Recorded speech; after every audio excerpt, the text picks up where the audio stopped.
बातचीत करते हैं बीएमएल के मैनेजमेंट से। हमारे साथ कंपनी के सीएमडी शांतनु राय जी जुड़ चुके हैं। शांतनु जी, बहुत बहुत स्वागत है आपका सीएनबीसी आवाज़ पर।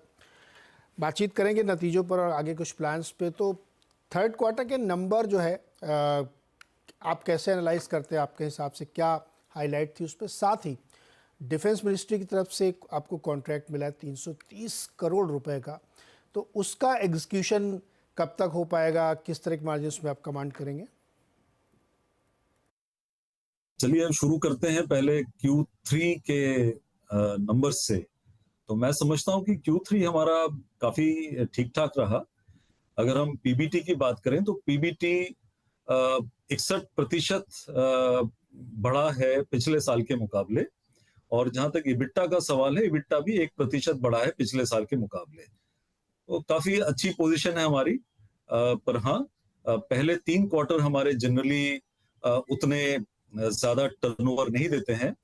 जैसा कि मैंने पहले भी बताया है कि पहले क्वार्टर में 10%, सेकेंड क्वार्टर में 20%, तीसरे क्वार्टर में 30%, लेकिन चौथे क्वार्टर में जनरली 40%, 45% तक भी हम अचीव कर पाते हैं, और जो कई बार हमने 50% भी अचीव किया है। तो मेरा ये मानना है कि हम लोग आखिरी क्वार्टर में 45% के करीब जो है हमारा टर्नओवर का, वो अचीव कर पाएंगे। दूसरा, जहां तक ऑर्डर बुक का सवाल है, हमारा ऑर्डर बुक जो है 12,300 करोड़ का है, जिसमें कि 58% करीब रेल का है, 48% रेल का है, 40% डिफेंस का है, 12% माइनिंग कंस्ट्रक्शन का है। इस साल का ऑर्डर इनफ्लो जो है हमारा काफी अच्छा रहा। 6,600 करोड़ के ऑर्डर आए हैं, जिसमें कि रेल का प्रतिशत सबसे ज्यादा रहा, 58%, 25% डिफेंस से आया, और करीब 17% माइनिंग का आया है। जहां तक ऑर्डर बुक गाइडेंस का सवाल है, तो इसमें कुछ और भी रेल के प्रोजेक्ट, जैसे पहले भी मैंने बताया था, कुछ प्रोजेक्ट्स अगले साल के लिए पुश कर दिए गए हैं। इसके बाद में कुछ रेल के प्रोजेक्ट्स हैं जो ट्रैक मशीन से रिलेटेड हैं या स्पर्ट कार से रिलेटेड है, उनको भी अगले साल पुश कर दिया गया है। परंतु इसके बाद भी कुछ ऑर्डर्स पे हम काम कर रहे हैं, और मुझे उम्मीद है करीब 2,000 करोड़ के ऑर्डर सिर्फ मेट्रो सेक्टर से हमको, मेट्रो और डिफेंस और माइनिंग तीनों मिला के करीब 2,000 करोड़ के ऑर्डर और आ जाएंगे। तो 14,000 का भी मुझे उम्मीद है कि हो जाएगा, बट 13,000 करोड़ तो डेफिनेटली होगा, क्योंकि 1,000 करोड़ जो है it has been push back to the next year. That is order book guidance.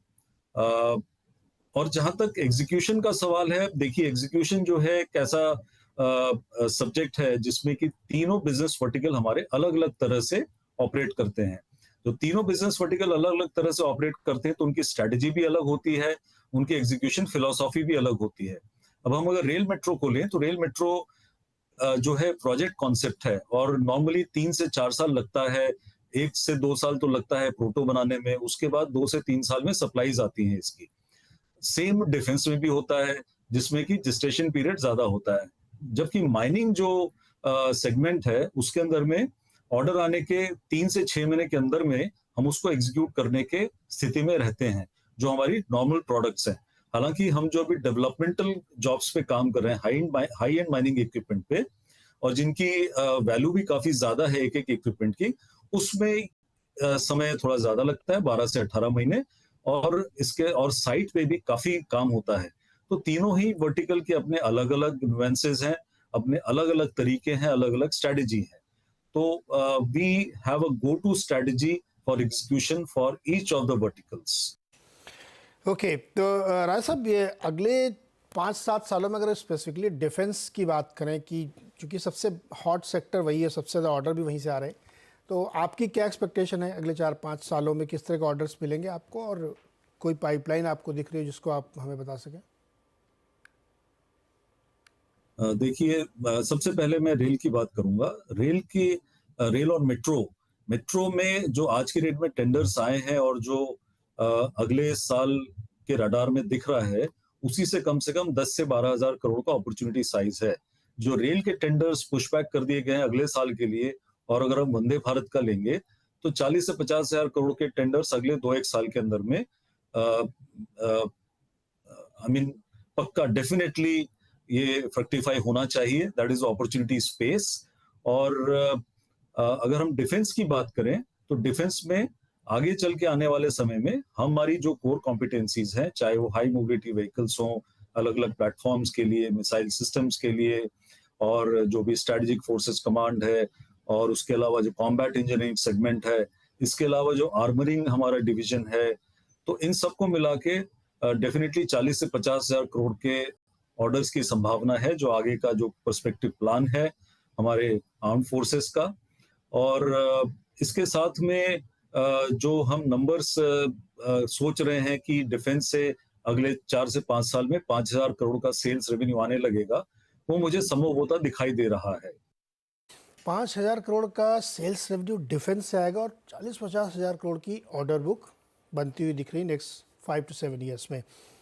अच्छा राज साहब, थर्ड क्वार्टर के थोड़ा सा पीछे चलते हैं, उसमें आपने YOY रेवेन्यू फ्लैट था आपका, खास तौर पे रेल और मेट्रो से ही ज़्यादा बिजनेस आया। ऐसे में क्या 20% की जो आपने गाइडेंस दी उसको मेंटेन करना पॉसिबल होगा? देखिए, सबसे पहले तो जो हमें इस साल एग्जीक्यूट करना है, हमारा सेल्स रेवेन्यू अचीव करने के, उसके ऑर्डर सारे हमारे पास में है। तो ऑर्डर की हमें कोई कमी नहीं है, हमें सिर्फ एग्जीक्यूशन पे फोकस करना है। पिछले क्वार्टर में जो हमें थोड़ी बहुत जो दिक्कत आई, वो रेल मेट्रो के कारण नहीं आई। इनफैक्ट रेल मेट्रो और डिफेंस वर्टिकल दोनों में बहुत एनकरेजिंग रहा, करीब 54 से 55% का ग्रोथ रहा। माइनिंग थोड़ा सा नीचे गया, और उसकी वजह थी हमारी जो सप्लाई चेन में जो दिक्कतें आई जियोपॉलिटिकल सिनेरियो के कारण, और दूसरा इंडिजिनाइजेशन से रिलेटेड। चूंकि हम इंडिजिनाइज कर रहे हैं, तो शुरू में कई बार काफी चैलेंजेस आते हैं in terms of supply, in terms of the quality. तो हम अभी उस पर काम कर रहे हैं, और मुझे उम्मीद है कि वो जल्दी स्टेबलाइज होगा। जहां तक जियोपॉलिटिकल सिचुएशन का सवाल है, तो कई चीजें हमारे कंट्रोल में नहीं होती, फिर भी हम कोशिश कर रहे हैं कि एयर फ्रेट करके जितना हम ला सकें।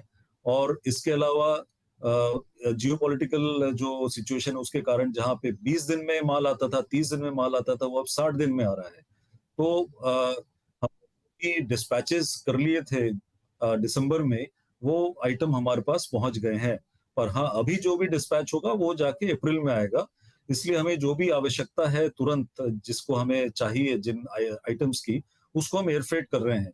तो इसका मिटिगेशन प्लान भी हमने बना लिया है, और आगे के लिए भी हम कंटिन्यूअसली काम कर रहे हैं, ताकि एक मिटिगेशन प्लान रहे इस तरह के सप्लाई चेन डिसरप्शंस को हम जिससे ओवरकम कर सकें।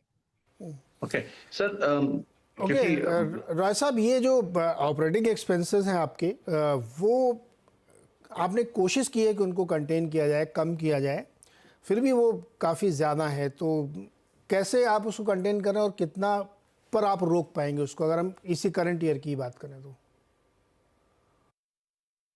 मैं सबसे पहले एम्प्लॉय कॉस्ट की बात करूंगा। पहले 2 क्वार्टर के मुकाबले तीसरे क्वार्टर में एम्प्लॉय कॉस्ट में काफी इंप्रूवमेंट आया, 2% फर्दर एम्प्लॉय कॉस्ट हमारा कम हुआ है। और जो ओवरऑल रेवेन्यू है, उसके अंदर जो एम्प्लॉय कॉस्ट है आज की डेट में, वो करीब 25% पे आ चुका है।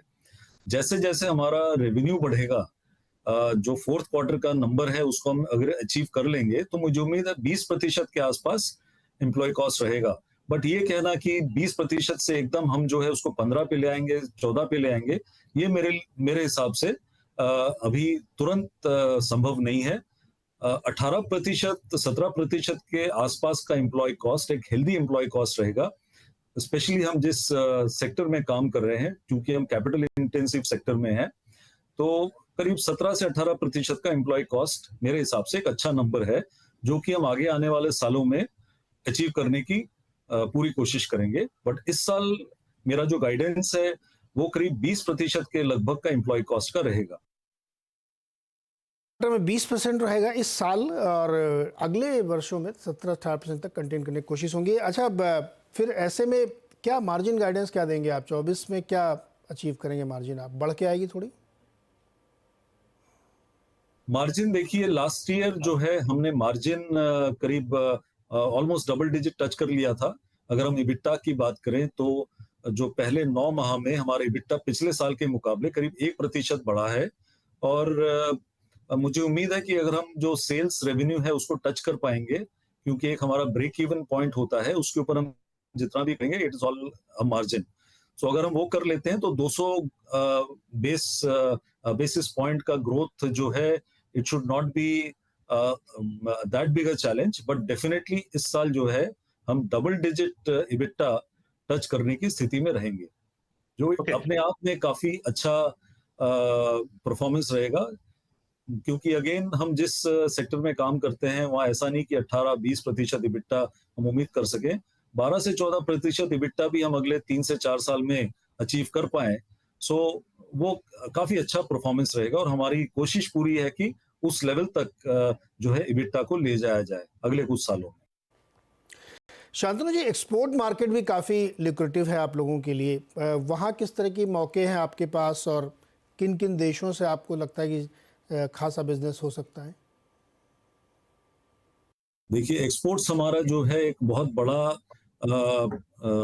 फोकस एरिया है और एक्सपोर्ट्स का जहां तक हम बात करें तो करीब 95% एक्सपोर्ट्स हमारी अभी तक माइनिंग से होती रही है और अभी भी जो है इस साल भी हमारा जो एक्सपोर्ट रेवेन्यू आएगा वो ऑलमोस्ट पूरी तरह से माइनिंग से डिपेंडेंट रहेगा, जिसमें हमारे जितने ओवरबर्डन के इक्विपमेंट है वैल्यू चेन के अंदर में, ओपन कास्ट माइनिंग में, चाहे बुलडोजर हो, चाहे मोटर ग्रेडर हो, चाहे डंप ट्रक हो, चाहे एक्सकेवेटर हो, हम इन सभी प्रोडक्ट्स पे काम कर रहे हैं।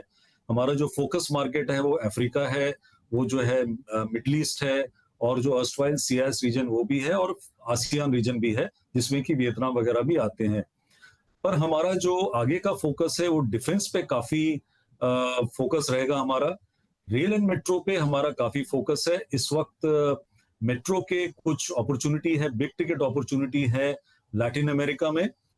दूसरा जो है मिडल ईस्ट में, गल्फ रीजन में, ये दो अपॉर्चुनिटीज पे हम लोग काम कर रहे हैं और मेट्रो में अगर हम एंट्री कर पाए ग्लोबल मार्केट में तो ये एक नया आयाम, नया एवेन्यू खुलेगा हमारी कंपनी के लिए और आगे जाके एक्सपोर्ट रेवेन्यू को बढ़ाने में ये बहुत मदद करेगा।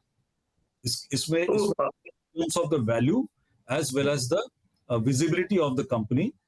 Export of any rolling stock for a metro project or for a rail project definitely has a more value, more visibility as compared to a fast moving product. राज साहब, आपने बातचीत के दौरान कई बार इंडिजिनाइजेशन या दूसरे शब्दों में कहें तो मेक इन इंडिया का यूज़ बार बार किया है। इसको कैसे हम लोग इसको समझें कि आप लोग मैक्सिमाइज कर रहे हैं? इसमें इंडिजिनाइजेशन का मैं आपको बताना चाहूंगा दो पहलू होते हैं। पहले हम लोग जो इंडिजिनाइजेशन में फोकस कर रहे थे वो बेसिकली सिस्टम लेवल पे कर रहे थे और सिस्टम लेवल पे करते करते एक समय ये रियलाइज हुआ कि अब सिस्टम से हटके हमें एग्रीगेट लेवल पे, कंपोनेंट लेवल पे इंडिजिनाइजेशन की जरूरत है, क्योंकि क्रिटिकल कंपोनेंट और क्रिटिकल एग्रीगेट्स अगर हम आज भी इंपोर्ट करें बाहर से तो वो सही मायने में आत्मनिर्भरता नहीं होगी। तो पिछले 10 सालों में सरकार के सहयोग से और सरकार का जो थ्रस्ट रहा है उससे इन चीजों पे बहुत ज्यादा थ्रस्ट रहा है और इससे नंबर वन हमारी जो डिपेंडेंस है on the aggregates for our foreign, from our foreign OEMs और फॉरेन सप्लायर्स और फॉरेन वेंडर्स, इसको हम कम करने की कोशिश कर रहे हैं। इसी तरह से जो है हमारी जो डोमेस्टिक सप्लाई चेन है उसको किस तरह से रोबस्ट बनाया जाए, क्योंकि डोमेस्टिक सप्लाई चेन से सिर्फ इंडिजिनस आइटम लेना इंपॉर्टेंट नहीं है, उसको सस्टेन करना है हमें और दूसरा क्वालिटी पे पूरा ध्यान देना है। तो जैसा कि मैंने आपको बताया, शुरू में जब इंडिजिनाइजेशन हम करते हैं कंपोनेंट लेवल पे, एग्रीगेट लेवल पे, तो उस वक्त इन चीजों पे ध्यान देना बहुत जरूरी है ताकि आगे जाके क्वालिटी पे कोई कंप्रोमाइज ना हो और सस्टेनेबल सप्लाईज हमें मिलती रहें। इन चीजों पे हम बहुत ज्यादा ध्यान दे रहे हैं और इंडिजिनस रोबस्ट सप्लाई चेन को डेवलप करने में हमारा पूरा फोकस है इस वक्त। भूपेंद्र सर, बहुत बहुत शुक्रिया हमारे साथ जुड़ने के लिए और विस्तार से पूरी योजनाएं और आगे गाइडेंस देने के लिए, और एक बेहतरीन प्रदर्शन आज भी बीएमएल दिखाते हुए, शानदार प्रदर्शन आज भी 6-7% ऊपर। बहुत बहुत शुक्रिया सर हमारे साथ जुड़ने के लिए।